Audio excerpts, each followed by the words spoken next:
प्रिय विद्यार्थियों, आज का हमारा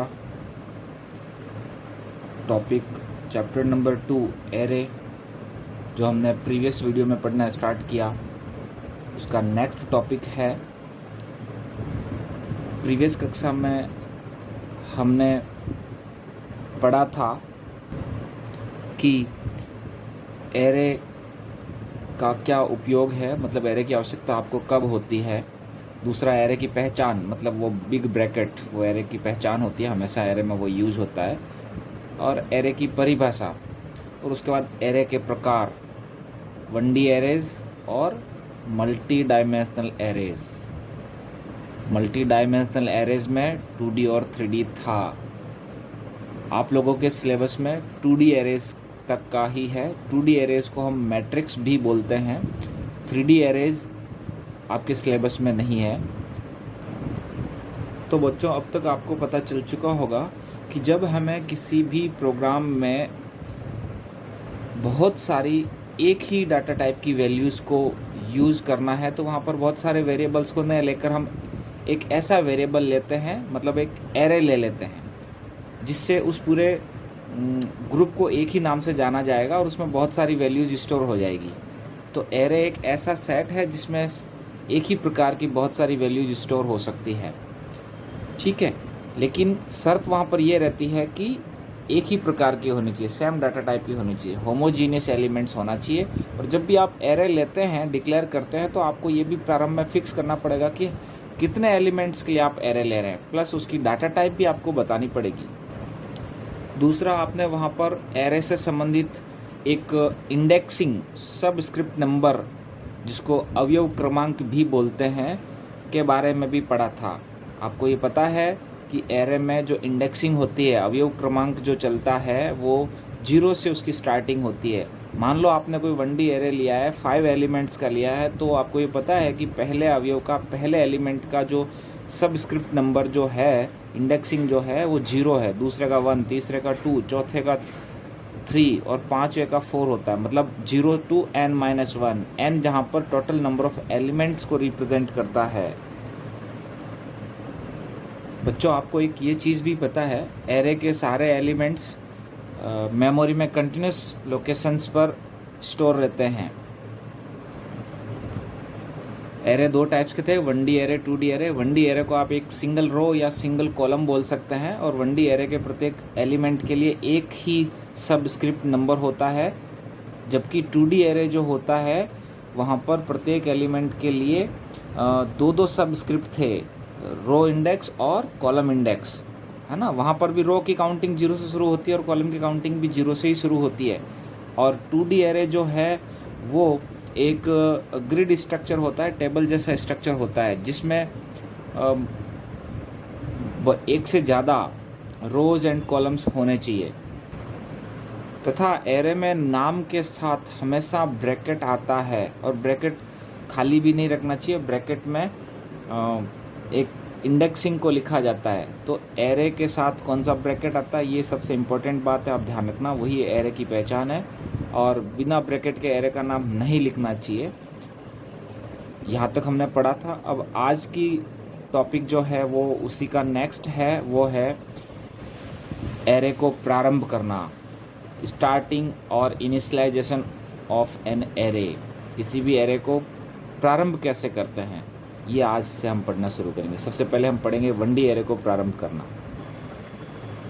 बच्चों, आज का हमारा टॉपिक है स्टार्टिंग और इनिशियलाइजेशन ऑफ एरेज, जिसमें हम सबसे पहले 1D एरे का पढ़ रहे हैं।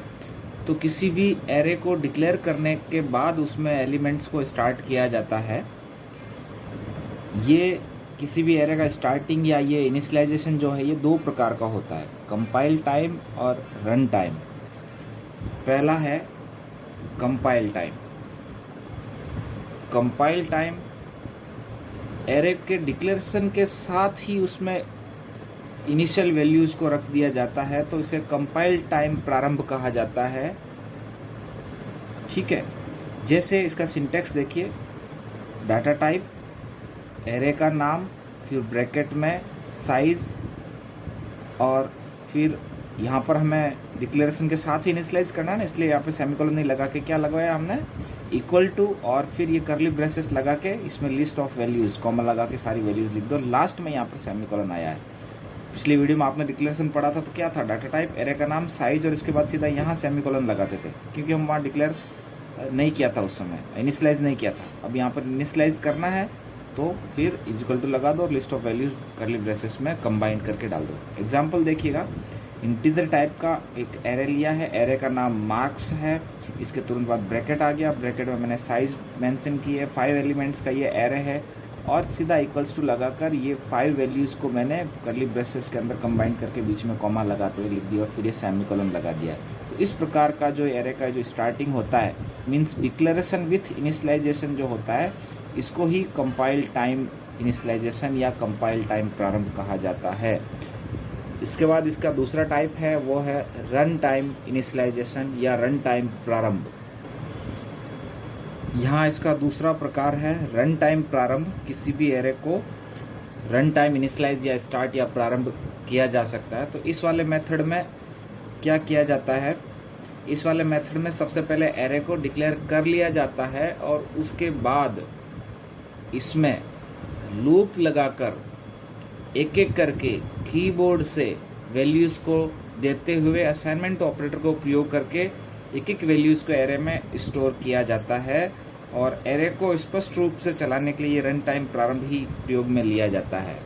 ठीक है, यहाँ पर आप एग्जाम्पल में देख रहे हैं, मैंने एक इंटीजर टाइप का एरे लिया है, इसका नाम है मार्क्स और ये 5 एलिमेंट्स के लिए लिया है सेमीकोलन। मतलब यहाँ ये क्या हो गया, यहाँ पर ये एरे का डिक्लेरेशन हो गया, ओनली डिक्लेरेशन।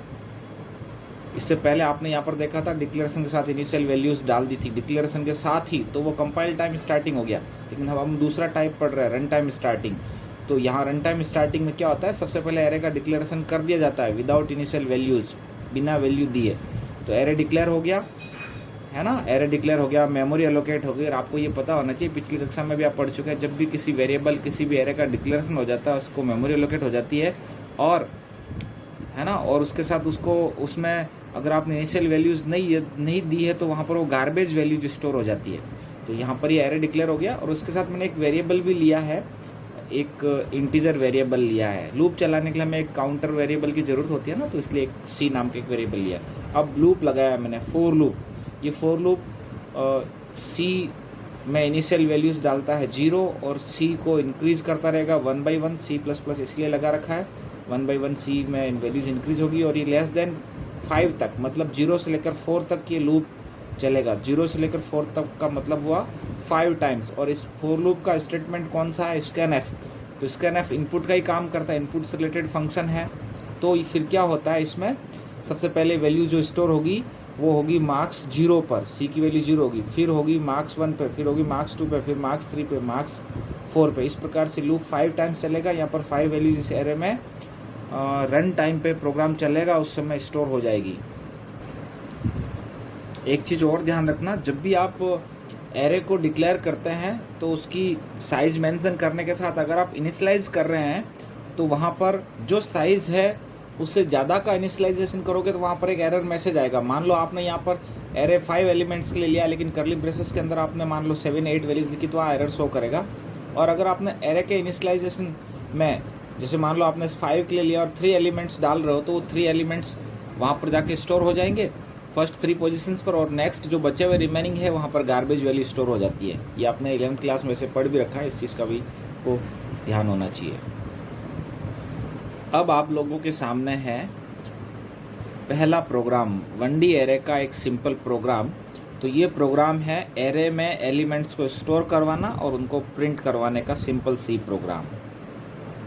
ठीक है, तो यहाँ पर आप देख सकते हैं एक प्रोग्राम लिख रहे हैं पूरा। तो पहला हैच इंक्लूड stdio.h, फिर वर्ड मैन, ये फिर ब्रेसेस शुरू हुआ और इसके अंदर सबसे पहला काम एरे डिक्लेरेशन का है। तो इंटीजर टाइप का एरे नाम का ही, एरे का नाम क्या रखा, एरे 5 एलिमेंट्स का, कॉमा एक आई वेरिएबल और है और सेमीकोलन।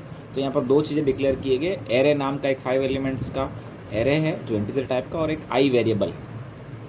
उसके बाद एक मैसेज प्रिंट करवाया गया, printf, enter 5 elements to store values in the array, है ना, printf लगा दिया गया। और उसके बाद लूप लगाया गया है, क्योंकि आप 5 वैल्यूज़ टाइप करोगे ना तो 1 बाई 1 वो स्टोर की जाती है, तो उसके लिए लूप लगाया गया है। फोर लूप आई 0 से शुरू हो रहा है, सेमी कॉलन आई लेस देन 5 सेमी कॉलन आई प्लस प्लस, और इस लूप का स्टेटमेंट क्या है, स्कैन एफ। ये स्कैन एफ 5 टाइम्स लूप चलेगा, तो इसलिए ये स्कैन एफ भी 5 टाइम्स एग्जीक्यूट होगा। मतलब बी स्कैन एफ इनपुट से रिलेटेड होता है, तो 5 वैल्यूज इनपुट होगी। कहाँ इनपुट होगी, एज ए %d मतलब इंटीजर के रूप में, कॉमा एड्रेस ऑफ एरे आई। तो आई की वैल्यू पहले 0 है, इसलिए फर्स्ट एलिमेंट एरे में, फिर सेकंड एलिमेंट, फिर थर्ड एलिमेंट, फोर्थ एलिमेंट, तो ये 5 वैल्यूज इस प्रकार से स्टोर हो जाएगी। उसके बाद इनपुटिंग के बाद वापस उन्हीं वैल्यूज को प्रिंट करवाया जा रहा है, क्योंकि ये था ना कि एलिमेंट्स को स्टोर करना मतलब इनपुट लेना और उनको प्रिंट करने का प्रोग्राम था। तो यहाँ पर वापस से प्रिंट एफ लिखा है। Elements in the arrays are, मतलब एरे में एलिमेंट्स इस प्रकार से है, ये मैसेज डिस्प्ले कर दिया और फिर वापस से लूप लगाया गया है। लूप का ये ब्रेसेस रहा यहाँ से लेकर और यहाँ तक, और इसके अंदर एक ही स्टेटमेंट है, वो प्रिंट कर रहा है, 5 वैल्यूज को प्रिंट करेगा। तो ये प्रिंट एफ ये वाला जो है इस लूप के अंदर आ रहा है, लूप 5 टाइम्स चलेगा, इसलिए ये भी स्टेटमेंट 5 टाइम्स चलेगा। और कि कैसे होगा, ऐसे मतलब बार बार मैसेज आएगा, एलिमेंट स्टोर्ड एट 0 0 वाला बताएगा, एलिमेंट स्टोर्ड एट 1 1 वाला बताएगा, है ना। तो ये आई को प्रिंट कर रहा है और एरे आई को प्रिंट कर रहा है। तो आई वो 0 पे कौन सा है, वो पहला वाला, दूसरा वाला, और लास्ट में है गेट ch। और ये ब्रेसेस मैन फंक्शन के नीचे जो ब्रेसेस स्टार्ट हुआ था ये वाला, उसका ये है। तो इस प्रकार से एक सिंपल सा 1D एरे का ये प्रोग्राम है। जब ये रन होगा तो इस प्रकार से हो सकता है, आपके सामने से मैसेज आएगा enter 5 elements in the arrays, और मान लो आपने ये सब दिया तो इसका आउटपुट आप देख सकते हैं। ये आपकी बुक का ही प्रोग्राम मैंने लिया है, मुझे लिखना नहीं पड़ा वापस। और आप देखिए ये है आउटपुट, जब इसका जनरेट होगा तो वही मैसेज आएगा, elements in the arrays are, फिर एलिमेंट स्टोर्ड एट 0 जो आपने वैल्यू डाली first, element stored at 1 values, क्योंकि आपने जो कीबोर्ड से जो वैल्यू डाली भी पिछले पेज पर, वही वैल्यूज़ वापस आपको यहाँ पर आउटपुट में दिखेगी। ये देखिए 23 45 32 25 45, तो यहाँ पर भी आउटपुट में जो आपने वैल्यूज़ एंटर की वो वैल्यूज़ यहाँ पर दिख रहा है। और ये एक सिंपल सा आपका 1D एरे का प्रोग्राम था। बच्चों ये है दूसरी टाइप का एरे, 2D एरे का स्टार्टिंग। यहाँ पर भी 2D एरे का स्टार्टिंग इन 2 प्रकार से ही होता है, कंपाइल टाइम और रन टाइम।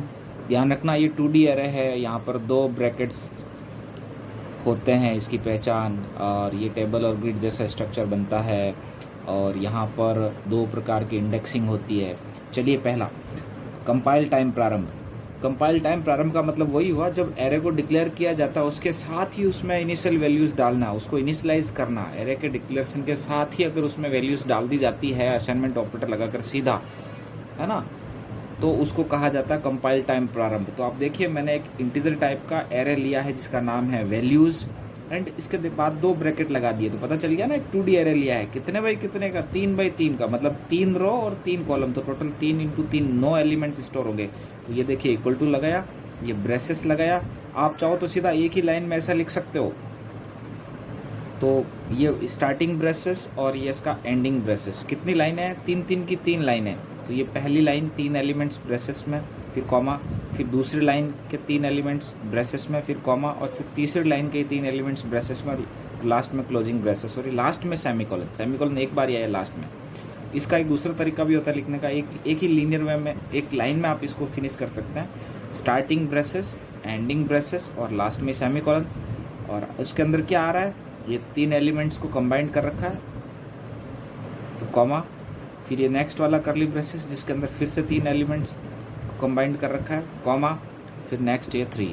ठीक है, तो कहाँ कहाँ कॉमा आता है और कहाँ सेमीकोलन आता है, इस चीज़ का आपको ध्यान रखना है। लास्ट में आएगा सेमीकोलन सिर्फ एक बार, और बीच में सब जगह आता है कॉमा। 2 वैल्यूज़ के बीच में कॉमा आएगा, और 2 करली ब्रेसेस के बीच में भी आप कॉमा लगाएंगे। नहीं लगाएंगे तो भी चलेगा, बट लगाना चाहिए। ठीक है, तो इस प्रकार से ये हुआ कंपाइल टाइम प्रारंभ। और इसका दूसरा प्रकार है वो है रन टाइम प्रारंभ, रन टाइम इनिशियलाइजेशन। तो एरे के डिक्लेरेशन के बाद लूप की मदद से कीबोर्ड के द्वारा इनपुट करवाकर एक एक वैल्यू को जब हम असाइनमेंट ऑपरेटर लगाकर और स्टोर करते हैं तो वो होता है किसी भी एरे का रन टाइम प्रारंभ या रन टाइम इनिशियलाइजेशन। और इसमें लूप लगाया जाता है। आपने 1D एरे में भी देखा कि लूप था, वहाँ पर लूप क्यों लगाया जाता है, क्योंकि एरे में जो सब स्क्रिप्टिंग होती है ना, इंडेक्सिंग, वो चलाने के लिए, जनरेट करने के लिए लूप लगाया जाता है। और यहाँ पर हम ये 2D अरे पढ़ रहे हैं, तो यहाँ पर एलिमेंट के, पर डाटा के 2 प्रकार के सबस्क्रिप्ट हैं, उसका रो का कौन सा नंबर, उसका कॉलम का कौन सा नंबर है। इसलिए यहाँ पर 2 लूप लगेंगे, इनर लूप और आउटर लूप। एक रो की काउंटिंग चलाएगा और एक कॉलम की काउंटिंग चलाएगा। पहला लूप या आउटर लूप जो होता है वो रो के लिए होता है, और दूसरा जो अंदर वाला होता है इनर लूप, वो कॉलम के लिए होता है। और आपको ध्यान ये रखना है, पहला यहाँ पर बॉक्स जो होता है वो रो का होता है और दूसरा कॉलम का होता है। तो देखिए इसका उदाहरण, मैंने इंटीजर टाइप का टेबल नाम से एक एरे लिया है और इसका के 2 ब्रैकेट है, मतलब ये 2D एरे है। कितने बाई कितने का, 2 बाई 3 का, मतलब टोटल 6 एलिमेंट है। बट रो कितनी है, पहला R होता है, रो 2 रो है, दूसरा C कॉलम 3, 2 बाई 3 का, और 2 वेरिएबल लिए हैं मैंने R और C नाम से, ठीक है, लूप में चलाने के लिए। अब देखिए फॉर लूप लगाया है। फॉर लूप ये आउटर लूप है, ये इसका स्टार्टिंग ब्रेसेस और ये क्लोजिंग ब्रेसेस। ये लूप रो को चलाने के लिए तो R 0 से लेकर R लेस देन 2 तक, 2 से कम तक चलेगा, और 0 से चलेगा तो 0 और 1 2 बार ही चलेगा ना, और हमें 2 बार ही चलाना क्योंकि 2 रो है और R प्लस प्लस हो रहा है। मतलब आउटर लूप कितनी बार चलेगा, 2 बार चलेगा। अब 2 बार चलेगा तो दोनों बार ही इनर लूप को चलाएगा। इनर लूप किसके लिए होता है, रो में एलिमेंट्स कितने हैं, मतलब नंबर ऑफ कॉलम्स। तो कॉलम्स यहाँ पर 3 है, मतलब पर रो में 3 एलिमेंट है।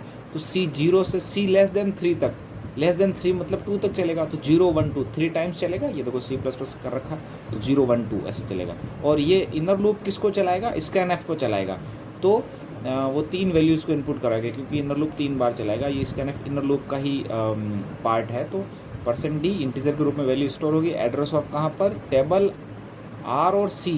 तो पहले R0 C0, तो 0 0 पर, फिर R तो 0 ही रहेगा, 0 1 पर, फिर 0 2 पर, फिर R इंक्रीज होकर 1 बन जाएगा, तो 1 C वापस शुरू होगा 0, तो 1 0 1 1 और 1 2। इस प्रकार से ये इनर लूप आउटर लूप का ये कॉम्बिनेशन बनता है। 2D एरे के लिए 2 लूप होते हैं, और ये इस प्रकार का जो प्रोग्राम होता है, इस प्रकार से जब हम वैल्यूज़ को इनिशियलाइज करते हैं तो उसको रन टाइम इनिशियलाइजेशन या रन टाइम प्रारंभ कहा जाता है। अब आप नेक्स्ट देखिएगा, 2D एरे का भी एक अपन सिंपल सा प्रोग्राम लेते हैं, आपकी बुक का ही, जैसे हमने 1D का लिया है।